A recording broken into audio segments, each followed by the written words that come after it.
예, 경제 이슈에 대해서 한번 살펴볼 텐데 부동산 정책적으로는 약간의 포문이 열리는 것 같아도 경제시장 상황은 상당히 녹록지가 않습니다. 그래서 여태까지 몇 주 동안은 이 미국 시장에 대해서 미국의 전반적인 고용이라던가 아니면 물가에 대한 지표가 변화하면서 전반적인 금융정책의 변화까지 우리가 예상을 해봤었는데 최근 나오고 있는 이슈들은 미국뿐만 아니라 중국 같은 다른 나라들에 대한 이슈도 스물스물 올라오고 있는 것을 우리가 뉴스를 통해서 보실 수가 있을 겁니다. 그래서 최근 나오는 뉴스들을 좀 보자면 지금 중국 경기가 상당히 안 좋다.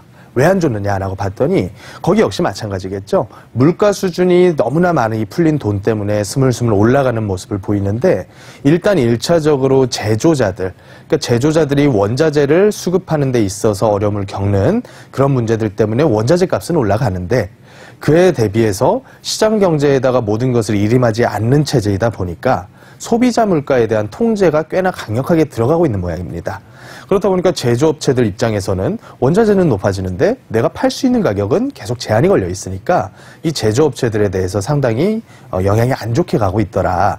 또 우리나라 같은 경우에도 대한민국의 수출품 중에서 상당 부분이 중국 시장으로 수출이 되는 형편이기 때문에 중국 제조업 시장이 이런 식으로 빨간불이 켜지게 되면 대한민국 경기에도 상당히 악영향으로 작용을 할 수가 있겠죠.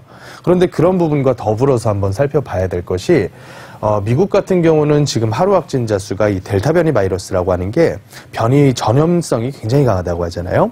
그렇다 보니까 연일 10만 명 이상의 그 확진자가 신규로 발생을 하고 있다고 합니다. 그렇다 보니까 이 부분에 대해서 대응을 하려면 여태껏 통화정책상에 약속을 해왔었던 채권 매입량 수준을 계속 유지를 해야 되는데 문제는 임금 수준 그리고 고용에 대한 완전 고용률 거기다가 최근에 물가 뛰는 모습까지 보다 하니까 빠르면 9월 10월 내에 테이퍼링 논의가 실행이 될 것이다라는 얘기가 속속들이 나오고 있어요.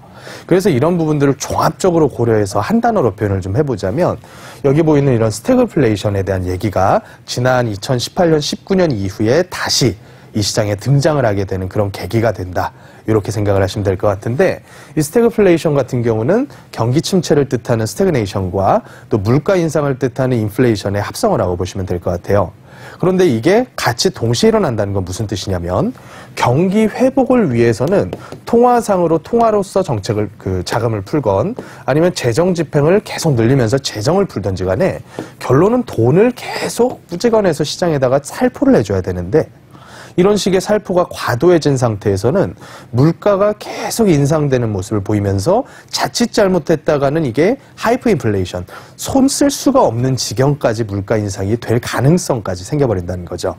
그렇다면 이 물가 인상 부분을 억누르기 위해서 쓸 수 있는 정책은 풀고 있는 돈을 줄이면서 앞으로는 돈 쓰는 양을 조금씩 줄여나가야 되는데 또 그러자니 이렇게 경기가 안 살고 미국 같은 경우에도 그 서비스라던가 제조자에 대한 지수들이 쭉 1, 2분기 동안 상승하는 모습을 보이다가 3분기 들어서는 이제 피크아웃이라고 하는 얘기가 나올 정도로 고점 찍고 다시 침체되는 얘기가 나올 정도로 이제 좀 회복에 있어서 약간의 걸림돌이 생기고 있단 말이죠.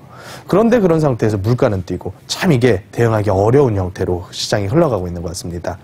그렇지만 어쩔 수가 없습니다. 대한민국 같은 경우는 이 자산 시장에 대한 압력 그리고 또 한 가지는 가계부채에 대한 리스크 때문에 반드시 올해 안에는 한 차례 내지 두 차례까지 금리 인상을 하겠다라고 공언을 해놓은 그런 상태이기 때문에 지금 풀리고 있는 수준의 돈이 앞으로도 계속해서 지금의 비용이라고 하는 거는 금리를 얘기를 하는 거겠죠. 지금의 금리 수준으로 계속 풀리기를 기대하기는 상당히 어려운 상황이 와버렸다. 그래서 지금 문제가 되는 부분들이 이제 신용대출을 무리하게 끌어다가 부동산 시장에다가 올인을 한 영끌이라고 하는 쪽들, 그리고 또 한 부류는 이제 주식에다가 빚을 내가지고 투자를 하신 분들, 이런 분들이 지금 이런 비용에 대한 인상 이슈를 굉장히 직접적으로 다 받아들이면서 상당히 어려운 지경에 빠질 가능성이 계속 제기가 되고 있습니다. 그래서 제가 올 초부터 작년 연말 내지 올 초부터 꾸준하게 말씀드렸던 이 리스크 관리에 대해서는 앞으로는 더 신경 써야 될 이런 여건들이 조성이 되고 있다. 여기까지 정리를 하면 될 것 같고요. 그리고 앞서 말씀드렸던 것처럼 기존에 아주 이 시장을 약간 교란 내지는 뭐랄까요, 왜곡시켰었던 그런 정책들이 그래도 이제는 어느 정도 정상화를 찾아가고 있습니다.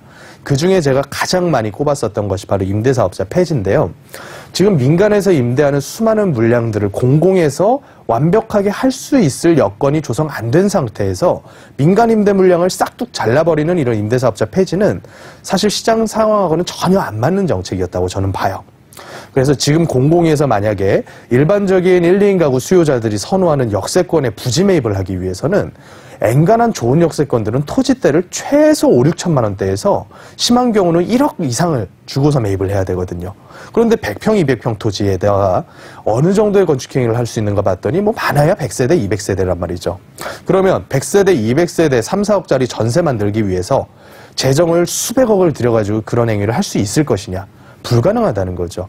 그러면 돈 많은 민간에서 할 수 있게끔 계속 유도를 해줘야 되는데 이것을 투기를 막겠다는 그 일념 하나 때문에 모든 상품군, 뭐 가액대와 관계없이, 사이즈 관계없이, 또 상품의 종류와 관계없이 모든 종류에 대해서 임대업을 못하게 한다면 이거는 매매 시장과 임대차 시장 양쪽에서 부작용이 상당히 많이 발생할 수 있는 그런 정책이었다는 거죠. 그래서 다행스럽게도 이 부분은 전면 폐지가 되어서 앞으로도 오피스텔 그리고 다세대, 단독 다가구 같은 형태들은 임대사업자를 새롭게 등록이 가능하다.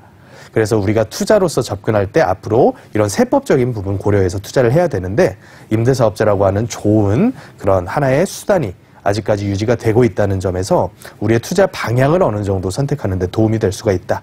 여기까지 정리를 하면 될 것 같습니다. 자, 보다 구체적이고 개별적인 상담 그리고 또 투자에 대한 전략들 이런 부분들은 방송 시간상 제가 말씀을 충분히 드리기가 어려우니까 매주 2번씩 우리 시청자분들을 모셔서 충분히 말씀 나누는 시간을 준비를 하고 있습니다. 그래서 코로나에 대한 영향으로 많은 인원을 모집을 하진 못하지만 아주 제한된 몇몇 분들을 대상으로 해서 저와 함께 말씀 나눌 수 있는 시간을 무료로 준비를 했으니까 서울 역세권에 대한 투자를 위주로 해서 어떤 식의 투자가 접근성이 가장 괜찮은 효과를 낼지에 대해서 내일과 모레 있는 세미나에 예약해 주시고 참석해 주신 분들은 저와 함께 말씀을 나눌 수 있는 기회가 있으니까 전화 예약 부탁드리겠습니다.